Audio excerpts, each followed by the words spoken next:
Hello students, നമ്മളിന്ന് 2022 question പേപ്പറിലെ ക്വസ്റ്റ്യനാണ് നോക്കുന്നത് കേട്ടോ. ഇതിൽ കുറച്ച് കുട്ടികൾ എന്നോട് ചെയ്യാൻ പറഞ്ഞിരുന്നു, ഡൗട്ട്സ് ആയിട്ട് ചോദിച്ചിരുന്നു. 8-ാമത്തെയും 9-ാമത്തെയും 16-ാമത്തെയും ഒക്കെ ക്വസ്റ്റ്യൻ. അപ്പോൾ പറ്റാവുന്ന ക്വസ്റ്റ്യൻ ഞാൻ ഇട്ട് തരാം, കാരണം സമയം പരിമിതികളുണ്ട് നമുക്ക്. 8-ാമത്തെ ക്വസ്റ്റ്യൻ നമുക്ക് ചെയ്ത് നോക്കാം കേട്ടോ. അപ്പോൾ ആദ്യം 8-ാമത്തെ ക്വസ്റ്റ്യൻ ഇതാണ്. Information relating to company is as follows എന്ന് പറഞ്ഞിട്ട് തന്നിട്ടുണ്ട്. അതിൽ 2 കമ്പനികൾ, ഒന്ന് എ ലിമിറ്റഡും ഒന്ന് ബി ലിമിറ്റഡും ആണ് തന്നിരിക്കുന്നത്. നമ്പർ ഓഫ് ഷെയർസ് എ ലിമിറ്റഡിൽ 50,000, ബി ലിമിറ്റഡിൽ 25,000 തന്നിട്ടുണ്ട്.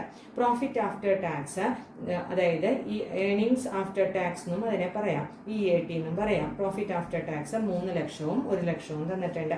EPS 6 രൂപയും 4 രൂപയും തന്നിട്ടുണ്ട്. EPS എന്ന് പറഞ്ഞാൽ ഏണിങ്സ് പെർ ഷെയർ, ഒരു ഷെയറിന് എത്ര ഏണിങ്സ് കിട്ടും എന്നുള്ളതാണ് അതിൽ പറഞ്ഞിരിക്കുന്നത് കേട്ടോ.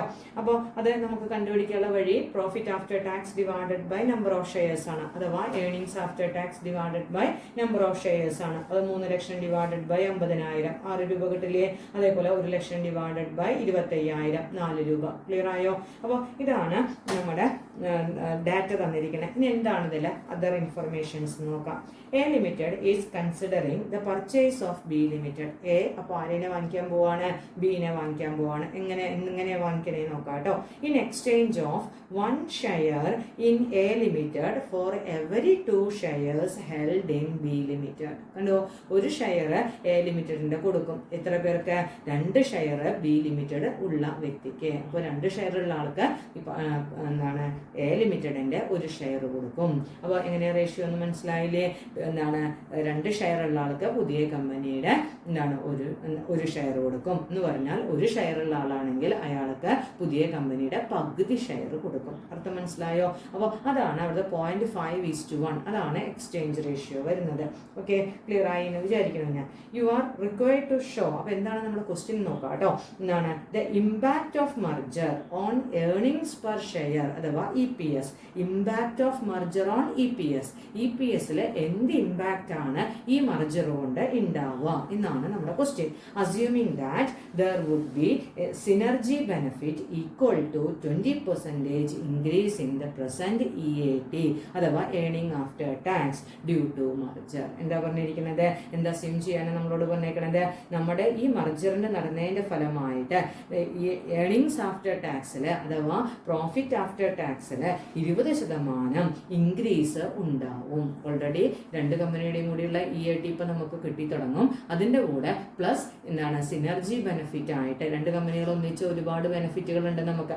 അതായത് അഡ്വർടൈസ്മെന്റ് കോസ്റ്റ് നമുക്ക് കുറയ്ക്കാം, അങ്ങനെ ഒരുപാട് എന്താണ് ബൾക്ക് പർച്ചേസിന്റെ ബാർഗെയിനിങ് ചെയ്യാൻ പറ്റും. അങ്ങനെ ഒരുപാട് ഗുണങ്ങളുണ്ട്.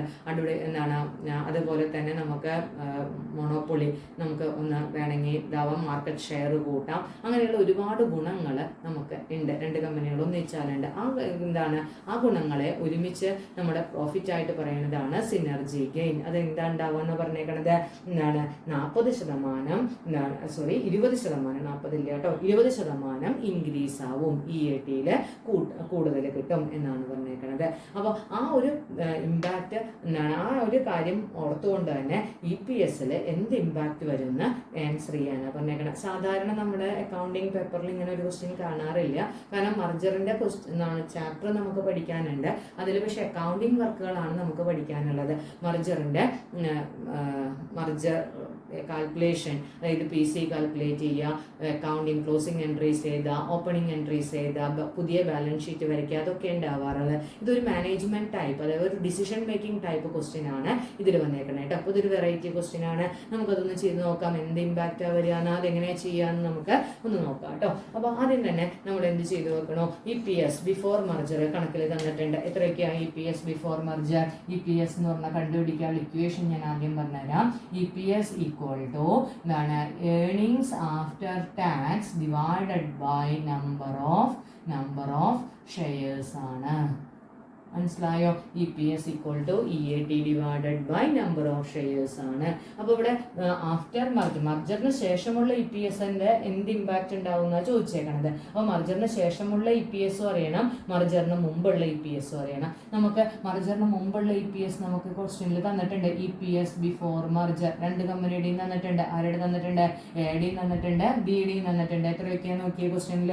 EPS 6ഉം 4ഉം തന്നിട്ടുണ്ട് നമുക്ക്. അപ്പോൾ ഇനി നമുക്ക് എന്തും കൂടി കണ്ടുപിടിക്കണം. ഇപ്പോൾ EPS ആഫ്റ്റർ മർജർ കണ്ടുപിടിക്കണം. എന്നിട്ട് വേണം ഇമ്പാക്ട് എന്താണ്, ഇൻക്രീസ് ആണോ ഡിക്രീസ് ആണോ എന്നാണ് നമ്മുടെ ചോദ്യം.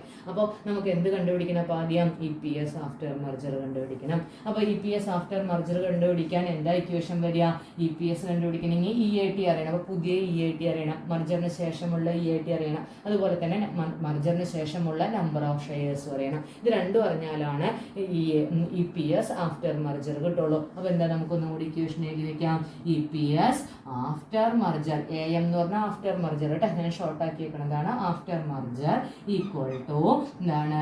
EAT after merger divided by number of shares after merger. Okay, ഇതാണ് നമ്മുടെ ഇക്വേഷൻ വരിക. EAT after merger divided by number of shares after merger. അപ്പോൾ നമുക്കിവിടെ EAT ആഫ്റ്റർ മർജർ എത്രയാണ് ആദ്യം കണ്ടുപിടിക്കാം. EAT ആഫ്റ്റർ മർജർ ആണ് ചെയ്യുന്നത് കേട്ടോ. EAT ആഫ്റ്റർ മർജർ എന്ന് പറഞ്ഞാൽ EAT ബിഫോർ മർജർ എത്രയുണ്ട് നോക്കാം. ബിഫോർ മർജർ ആരുടെ? Of A. ഓക്കെ, എ ലിമിറ്റഡിൻ്റെയും പ്ലസ് രണ്ടുപേരും ഒന്നിച്ച രണ്ടുപേരുടെ EATയും ഒരുമിച്ച് കിട്ടില്ലേ മർജറിന് ശേഷം. അപ്പോൾ രണ്ടിൻ്റെയും EATകളും രണ്ടും കൂടി കൂട്ടുക. അപ്പോൾ EAT ആഫ്റ്റർ മർജർ എന്ന് പറയുന്നത് EAT before മർജർ of A plus EAT before മർജർ of B limited plus എന്തും കൂടി ഉണ്ട് നമുക്ക് ഒരു സിനർജി ഗെയിൻ എന്ന് പറഞ്ഞിട്ട് നമുക്ക് ഒരു ബെനിഫിറ്റ് എന്ന് പറഞ്ഞിട്ട് നമുക്ക് 20% ഇൻക്രീസ് ചെയ്യുമെന്ന് പറഞ്ഞിട്ടുണ്ട്. 20% അല്ലേ? അതാണ് നമ്മുടെ ക്വസ്റ്റ്യനിൽ പറഞ്ഞത്. അപ്പോൾ നമുക്ക് നോക്കാം.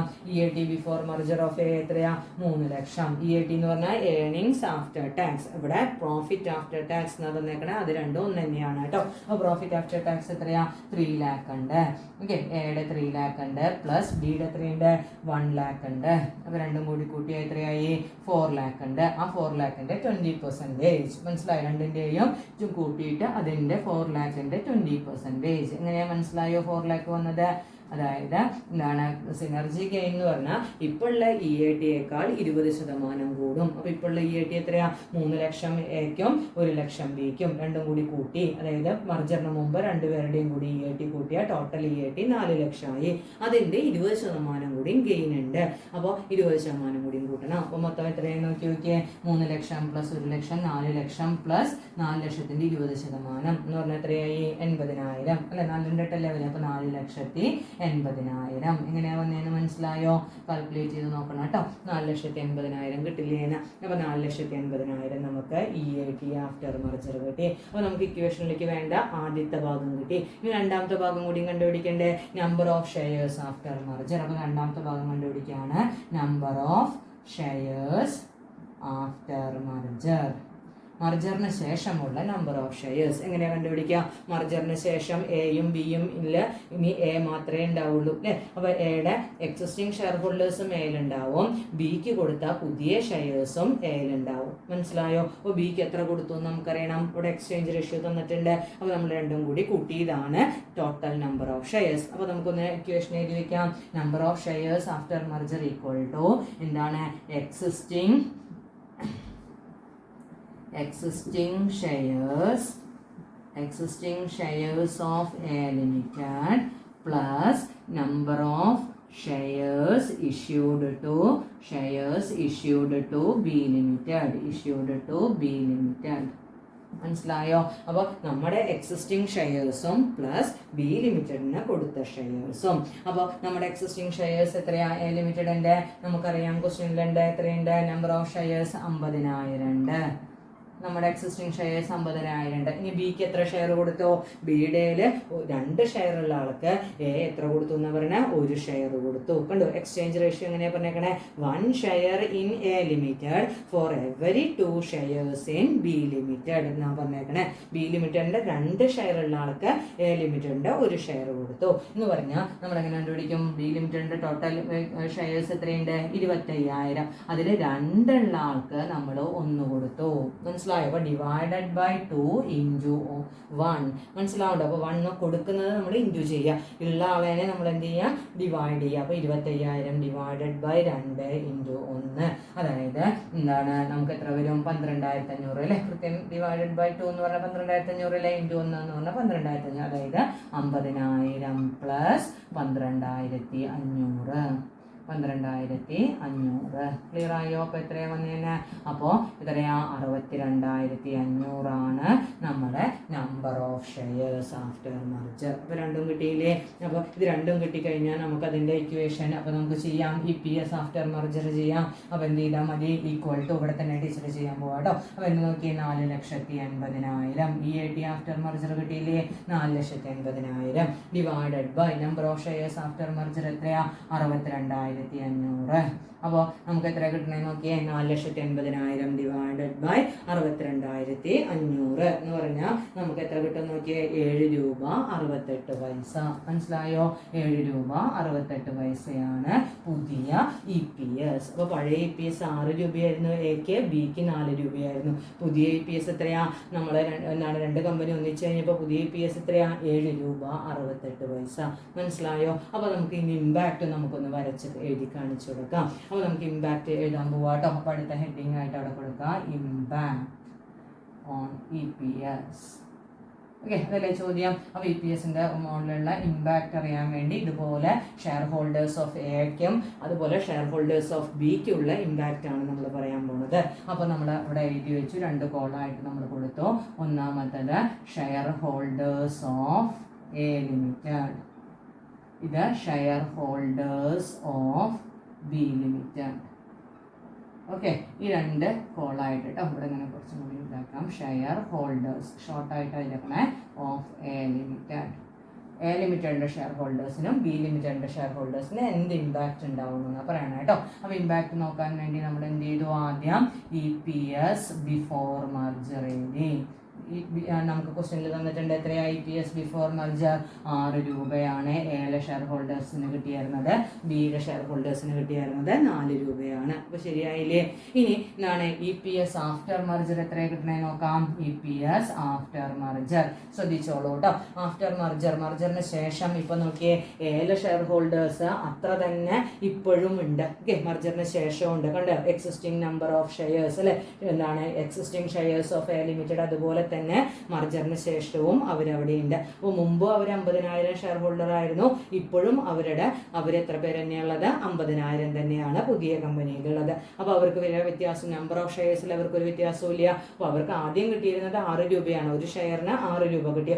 ഇപ്പോൾ അവർക്ക് ഒരു ഷെയറിന് അപ്പോൾ എത്ര രൂപ കിട്ടും? 7 രൂപ 68 പൈസ കിട്ടും. അപ്പോൾ ആഫ്റ്റർ മർജറിൽ അപ്പോൾ അവർക്ക് എത്രയാ? 7 രൂപ 68 പൈസ കിട്ടും. അപ്പോൾ അവർക്ക് എന്ത് ഇമ്പാക്റ്റ് ഉണ്ടായേ? ഇൻക്രീസ് ആണ്. 1 രൂപ 68 പൈസ അവരെ സംബന്ധിച്ചിടത്തോളം എന്താണത്? ഇൻക്രീസ് ആണ്. എന്ത് ഇമ്പാക്റ്റ് ഉണ്ടായ? Increase the EPS. മനസ്സിലായോ? അപ്പോൾ എന്താണ്? EPS ഇൻക്രീസ് ചെയ്തു. അതാണ് മർജർ കൊണ്ട് എയിലെ പഴയ ഷെയർ ഹോൾഡേഴ്സിന് ഉണ്ടായ ഇമ്പാക്റ്റ്. ഇനി ബിയിൽ എന്തുണ്ടായി നോക്കാം. പണ്ട് ബിയിൽ 25,000 ഷെയർ ഹോൾഡേഴ്സ് ഉണ്ടായിരുന്നു പണ്ട് അല്ലേ? നമുക്ക് മർജറിന് മുമ്പ് അവർക്ക് 25,000 നമ്പർ ഓഫ് ഷെയർസ് ഉണ്ടായിരുന്നു. അപ്പോൾ അവർക്ക് ഒരു ഷെയർ ഹോൾഡർക്ക് 4 രൂപ കിട്ടുമായിരുന്നു. ഓക്കെ, പക്ഷേ ഇപ്പോൾ അവരുടെ എത്രയേ ഉള്ളൂ? 12,500 ഷെയർ ഹോൾഡറേ ഉള്ളൂ. ഇപ്പോൾ പുതിയ കമ്പനിയിൽ 25,000 പേര് പകുതിയായി കുറഞ്ഞില്ലേ? 12,500 കുറഞ്ഞില്ലേ നമ്പർ ഓഫ് ഷെയർസ്? അപ്പോൾ അവിടെ ഇപ്പോഴത്തെ എല്ലാം എന്താണ്? പുതിയ കമ്പനിയിലെ ഒരു ഷെയർ ഇപ്പോൾ അവർക്ക് കിട്ടണില്ലേ? പകുതി ഷെയറേ കിട്ടണുള്ളൂ. നമ്മൾ എക്സ്ചേഞ്ച് റേഷ്യോയിൽ പറഞ്ഞില്ലേ, 2 ഷെയർ ഉള്ള ആൾക്കാണ് പുതിയ കമ്പനിയുടെ ഒരു ഷെയർ കിട്ടണേ. അപ്പോൾ എൻ്റെ കയ്യിൽ എന്താണ്? പകുതി ഷെയറേ കിട്ടുള്ളൂ. എനിക്ക് ഒരു ഷെയറേ ഉള്ളൂ എങ്കിൽ, ബി ലിമിറ്റഡിലെ ഒരു ഷെയറിൻ്റെ ഹോൾഡറാണ് ഞാനെങ്കിൽ എനിക്ക് എ ലിമിറ്റഡിൽ നിന്ന് പകുതി ഷെയറേ കിട്ടുള്ളൂ. അപ്പോൾ എൻ്റെ ഒരാളുടെ കാര്യം ഞാൻ ഇവിടെ പറയണം, ഒരു ഷെയർ ഹോൾഡറുടെ കാര്യം പറയണം. അപ്പോൾ ഞാൻ ഒരു ഷെയർ ഹോൾഡർ ആയിരുന്നു ബിയിലെ എങ്കിൽ എനിക്ക് പണ്ട് എത്ര കിട്ടുമായിരുന്നു? 4 രൂപ കിട്ടുമായിരുന്നു. പക്ഷേ ഇപ്പം എനിക്ക് എത്ര കിട്ടില്ല? 7 രൂപ 68 പൈസ കിട്ടില്ല. കാരണം എനിക്ക് പുതിയ കമ്പനിയുടെ ഒരു ഷെയർ ഇല്ല. എത്രയേ ഉള്ളൂ? പുതിയ കമ്പനിയുടെ പകുതി ഷെയർ എൻ്റെ കയ്യിലുള്ളൂ. അപ്പോൾ പകുതി ഷെയർ ആകുമ്പോൾ ഇതിൻ്റെ പകുതിയല്ലേ കിട്ടുള്ളൂ. അപ്പോൾ എങ്ങനെ കണ്ടുപിടിക്കുക? ഇപ്പോഴത്തെ EPS 7 രൂപ, എത്ര ഇപ്പോഴത്തെ EPS? 7 രൂപ 68 പൈസ, 7 രൂപ 68 പൈസ ഇൻറ്റു 0.5. കണ്ടോ എങ്ങനെയാ വന്നതെന്ന് മനസ്സിലായോ? 7 രൂപ 68 പൈസ ഇൻറ്റു 0.5 എന്ന് പറഞ്ഞാൽ എത്ര വരും നോക്കി നോക്കിയേ? 3 രൂപ സംതിങ്ങേ വരുള്ളൂ. 3 രൂപ 84 പൈസ. മനസ്സിലായോ? കാരണം എനിക്ക് എന്താണ്, പഴയത് കമ്പനിയിൽ ഒരു ഷെയർ ഉള്ള ആളെ ഞാൻ ഇപ്പോൾ എനിക്ക് പുതിയ കമ്പനിയിൽ പകുതി ഷെയറേ ഉണ്ടാവുള്ളൂ. കാരണം എക്സ്ചേഞ്ച് റേഷ്യോ എത്രയാണ്? എക്സ്ചേഞ്ച് റേഷ്യോ എന്ന് പറയുന്നത് 2 ഷെയർ ഉള്ള ആൾക്ക് 1 ഷെയർ ആണ്. അപ്പോൾ 1:2 ആണ്, അഥവാ 0.5:1 ആണ്. മനസ്സിലാവുണ്ടോ? അതാണ് എക്സ്ചേഞ്ച് റേഷ്യോ. അപ്പോൾ എക്സ്ചേഞ്ച് റേഷ്യോ കൊണ്ട് ഗുണിക്കുക കേട്ടോ. അപ്പോൾ 7.68 ഇൻറ്റു 0.5 എങ്ങനെ കിട്ടിയാൽ മനസ്സിലായോ? EPS after മർജർ into exchange ratio. Clear ആയോ? അപ്പോൾ 0.5 അതാണ് ചെയ്യുന്നത് കേട്ടോ. അപ്പോൾ അവിടെ എന്താ പറയുക? 3 രൂപ 84 പൈസ. അപ്പോൾ അങ്ങനെ വരുമ്പോൾ അയാൾക്ക് നഷ്ടം 0.16 പൈസ എന്താണ്? ഡിക്രീസ് ആണ് അയാളെ സംബന്ധിച്ചിടത്തോളം. ബിയിലെ ഷെയർ ഹോൾഡറിനെ സംബന്ധിച്ചോളം മർജർ നടന്നതിൻ്റെ ഫലമായിട്ട് ഇപ്പോൾ പുതിയ കമ്പനിയിൽ അയാൾക്ക് ഡിക്രീസ് ആണ് EPSലുള്ളത്. എന്നാൽ എന്താണ്, എ കമ്പനിയിലെ ഷെയർ ഹോൾഡേഴ്സിന് മർജർ നടന്നതിൻ്റെ ഫലമായിട്ട് ഇൻക്രീസ് ആണ് അവർക്ക് EPSൽ കിട്ടിയത്. കാര്യം മനസ്സിലായോ? ഈ ആണ് ഈ ക്വസ്റ്റ്യനിൽ ചോദിച്ചിരിക്കുന്നത്. ഓക്കെ, അപ്പോൾ ഇതാണ് കേട്ടോ ഒരു വെറൈറ്റി ക്വസ്റ്റ്യൻ ആണ്. ഇത് കുറച്ചും കൂടി ഹയർ ലെവൽ ക്വസ്റ്റ്യൻ ആണ്. അപ്പോൾ അത് മനസ്സിലായെന്ന് ഞാൻ വിചാരിക്കുന്നു. Okay, thank you.